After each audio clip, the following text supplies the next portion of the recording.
ಎಲ್ರಿಗೂ ನಮಸ್ಕಾರ. ನೀವು ನೋಡ್ತಾ ಇದ್ದೀರಾ ಟಿವಿ ವಿಕ್ರಮ. ನಾನು ಮುಮ್ತಾಜ್ ಅಬ್ದುಲ್ ನೆಲ್ಲೆಡ್ಕ. ನೀವಿನ್ನೂ ಟಿವಿ ವಿಕ್ರಮವನ್ನು ಸಬ್ಸ್ಕ್ರೈಬ್ ಮಾಡದೇ ಇದ್ದಲ್ಲಿ ದಯವಿಟ್ಟು ಈ ಕೂಡಲೇ ಟಿವಿ ವಿಕ್ರಮವನ್ನು ಸಬ್ಸ್ಕ್ರೈಬ್ ಮಾಡಿ, ಹಾಗೆ ನಮ್ಮೆಲ್ಲ ವಿಡಿಯೋಸ್ಗಳನ್ನು ಲೈಕ್ ಮಾಡಿ, ಕಮೆಂಟ್ ಮಾಡಿ, ಹಾಗೆ ಶೇರ್ ಮಾಡಿ. ಎಲ್ಲರಿಗೂ ನಾಗರ ಪಂಚಮಿ ಹಬ್ಬದ ಹಾರ್ದಿಕ ಶುಭಾಶಯಗಳು.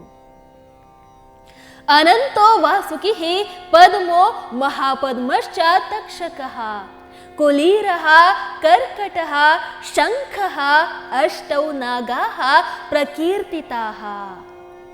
ಈ ಶ್ಲೋಕದಲ್ಲಿ ಅನಂತೋ ವಾಸುಕಿಃ ಪದ್ಮೋ ಮಹಾಪದ್ಮಶ್ಚ ತಕ್ಷಕಃ.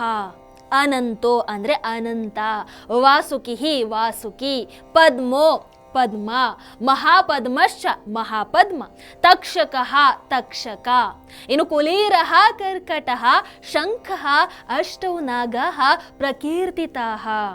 ಇಲ್ಲಿ ಕುಲೀರಃ ಅಂದ್ರೆ ಕುಲೀರ, ಕರ್ಕಟಃ ಕರ್ಕಟ, ಶಂಖಃ ಶಂಖ, ಅಷ್ಟೌ 8, ನಾಗಾಃ ನಾಗಗಳು, ಪ್ರಕೀರ್ತಿತಾಃ ಪ್ರಸಿದ್ಧಿಯನ್ನ ಪಡೆದಿವೆ.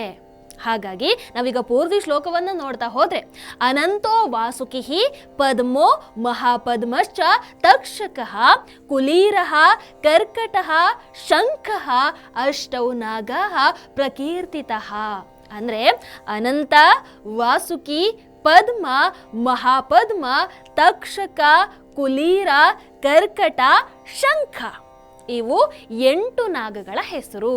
ಈ 8 ನಾಗಗಳು ಮಹಾನಾಗಗಳು ಅಂತ ಪ್ರಸಿದ್ಧಿಯನ್ನ ಪಡೆದಿದೆ. ಇದು ಈ ಶ್ಲೋಕದ ಅರ್ಥ. ನಿಮ್ಮ ಅನಿಸಿಕೆಯನ್ನು ದಯವಿಟ್ಟು ಕಾಮೆಂಟ್ ಮೂಲಕ ತಿಳಿಸಿ. ಹಾಗೆ ಈ ವಿಡಿಯೋ ನಿಮ್ಗೆ ಇಷ್ಟ ಆದಲ್ಲಿ ಲೈಕ್ ಮಾಡಿ, ಶೇರ್ ಮಾಡಿ. ನಮಸ್ಕಾರ. ಟಿವಿ ವಿಕ್ರಮ, ದೇಶ ನಿಮ್ಮ ಕೈಯಲ್ಲಿ. ಈ ಕಾರ್ಯಕ್ರಮ ನಿಮಗೆ ಇಷ್ಟ ಆಗಿದ್ದಲ್ಲಿ ಲೈಕ್, ಶೇರ್ ಹಾಗೂ ಕಮೆಂಟ್ ಮಾಡಿ. ಟಿವಿ ವಿಕ್ರಮದ ಕಾರ್ಯಕ್ರಮಗಳನ್ನು ನಿರಂತರವಾಗಿ ವೀಕ್ಷಿಸಲು ಸಬ್ಸ್ಕ್ರೈಬ್ ಮಾಡಿ, ಬೆಲ್ ಐಕನ್ ಒತ್ತಿ.